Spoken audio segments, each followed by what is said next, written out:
Hello again and welcome. And today in our series of studies on the books of our Bible, we've reached the book of Jeremiah, the book of the Judgement of God.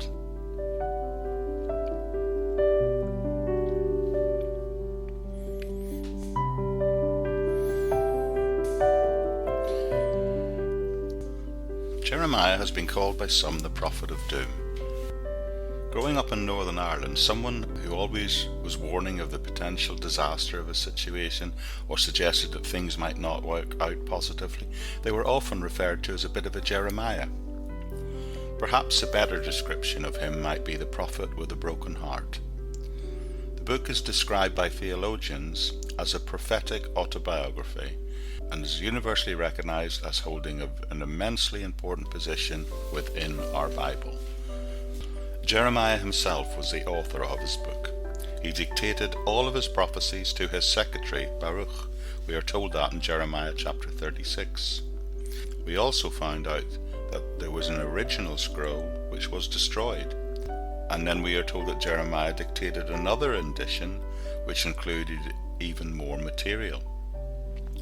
Sections of the book do indeed show evidence of part of it being composed in the latter part of his ministry.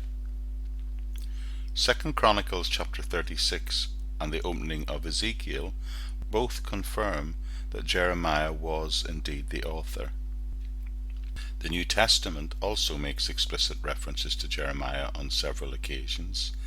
Matthew quotes Jeremiah 31:15, and both Matthew, Mark and Luke all quote Jeremiah 7 verse 11.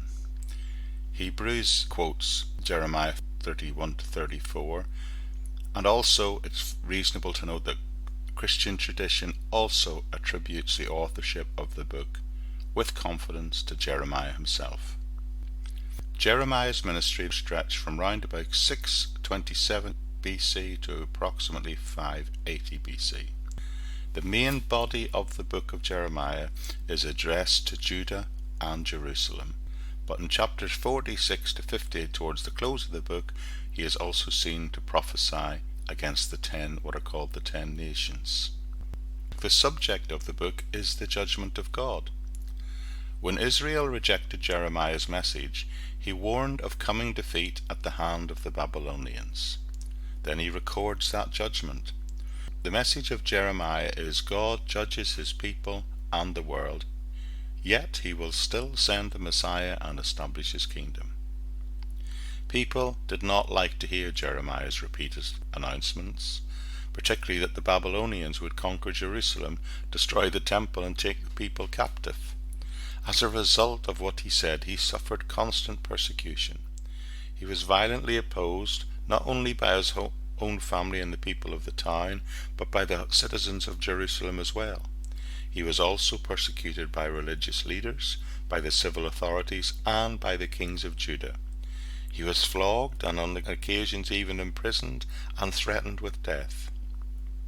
An obvious feature of the book of Jeremiah is the unusually large amount it reveals about the author's personality.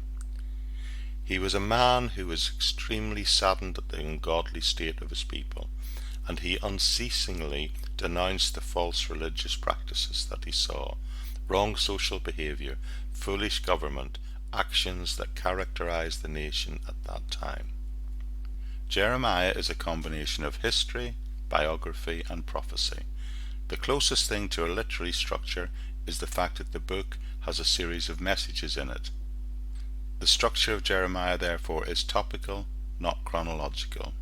Theologians believe there are several purposes behind the book of Jeremiah. One of the purposes is to remind us that God judges his people and the world. When these messages were preached or written, their purpose was to get individuals to repent. The nation at that time rejected that message and the messenger, and the judgment subsequently came. After the judgment fell, Jeremiah wrote this book to both document it but also to remind future generations that God judges not only his people but the world as well.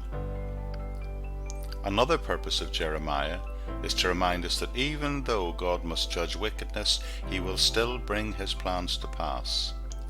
The book is dark in places, but it is not just doom and gloom. Hope flashes throughout all its prophecies. Jeremiah revealed beforehand that the captivity would only last 70 years. And even beyond that, it's telling them that there are better days ahead, and that the Messiah is coming, and so is the kingdom coming.